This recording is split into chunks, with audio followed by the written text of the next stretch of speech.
लेकिन चीजों को जल्दी से वो काबू भी कर लेती है। वो पुलिस वाला सायरन गाड़ी के ऊपर लगा देती है, जिससे दोनों कैदी अलग अलग भागने लगते हैं। एक चोर के पीछे गैजेट मोबाइल जाती है और दूसरे के पीछे अपना इंस्पेक्टर गैजेट जाता है और फिर जल्दी दोनों चोरों को पकड़ ले जाता है। इसके बाद इंस्पेक्टर गैजेट की काफी तारीफ होती है, पूरे शहर में उसकी वाह वाह मची हुई है। अब जॉन को एक असली पुलिस वाला बना दिया गया है। हमारा इंस्पेक्टर गैजेट पहला पुलिस ऑफिसर है जो कि असल में रोबोट है और माना जा रहा है कि अगर ब्रेंडा अपने खोज को चालू रखेगी तो आगे के समय में ऐसे बहुत सारे रोबोट्स पुलिस में भर्ती हो जाएंगे।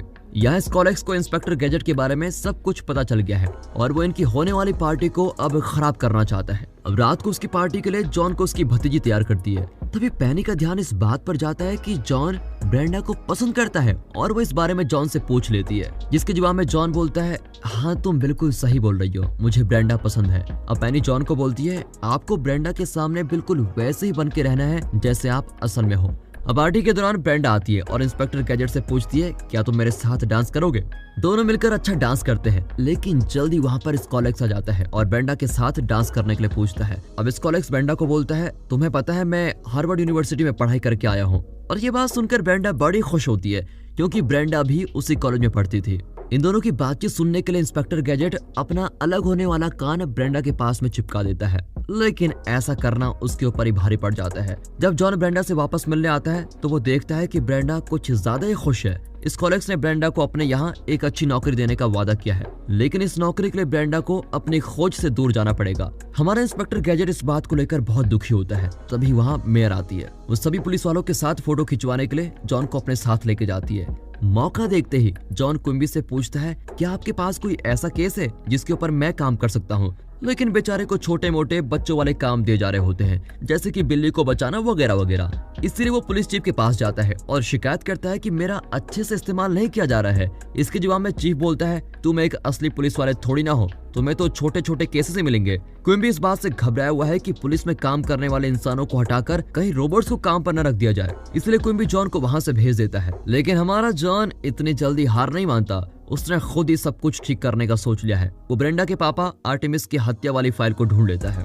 इस सब के दौरान दिखाते हैं तो स्कॉलेक्स ने अपने वैज्ञानिक की मदद से अपना ही एक अलग इंस्पेक्टर गैजेट बना दिया है, जो कि बिल्कुल असली इंस्पेक्टर गैजेट की तरह दिखता है। लेकिन ये वाला इंस्पेक्टर गैजेट लोगों की मदद करने की जगह सिर्फ गड़बड़ करने के लिए बनाया गया है। वो जाता है और पुलिस वाले एक बोर्ड पर आग लगा देता है। अब हमारा असली इंस्पेक्टर गैजेट फाइल पढ़ने के लिए एक ऐसी जगह पर जाता है जहां उसको कोई तंग ना करे। फाइल के अंदर से एक चीज मिलती है जो कि आर्टेमिस के आसपास से मिली थी और उसके ऊपर लिखा था SI। स्पेनिश में SI का मतलब होता है हाँ। लेकिन इंस्पेक्टर गैजेट को ये महसूस हो रहा होता है कि जो उसको लीड मिली है वो कहीं गलत तो नहीं है। इस SI का मतलब कुछ और ही है। अब वो पैनी के साथ अपनी गाड़ी यानी कि गैजेट मोबाइल चला रहा होता है और तभी एक ट्रक उसके पास आकर रुक जाता है। उस ट्रक के ऊपर लिखा है स्कॉलेक्स इंडस्ट्रीज और ये देखकर गैजेट समझ जाता है कि SI का मतलब है स्कॉलेक्स इंडस्ट्रीज। तभी गैजेट को महसूस होता है कि शायद उसकी ब्रेंडा किसी मुसीबत में हो सकती है, इसलिए वो स्कॉलेक्स की बिल्डिंग में जाता है ताकि वो ब्रेंडा को खतरे से बचा सके। वहां पहुंचकर वो बोलता है, आओ आओ गैजेट बाहर आओ। और ऐसा बोलते ही उसके सर से एक बहुत बड़ा हुक निकलता है जो कि इतनी बड़ी बिल्डिंग के सबसे ऊपर जाकर अटक जाता है। अब वो ऊपर एक खिड़की पर पहुंच गया है और खिड़की के दूसरी तरफ ब्रेंडा खड़ी है। गैजेट वहीं से ब्रेंडा को खतरे के बारे में सब कुछ बता देता है और फिर हुक की वजह से वो बिल्डिंग के सबसे ऊपर खींच लिया जाता है। फिर वो हवा वाली एक बड़ी सी पाइप में से गिरता है और बिल्डिंग के अंदर उसको चुराया हुआ पैर दिखता है। गैजेट उस टांग को सबूत के तौर पर अपने साथ लेके जाना चाहता है, लेकिन अचानक ही अलार्म बज जाता है और वो पकड़ लिया जाता है। दूसरी तरफ ब्रेंडा को अपने जैसे दिखने वाली एक रोबोट मिलती है जिसको स्कॉलेक्स ने बनाया।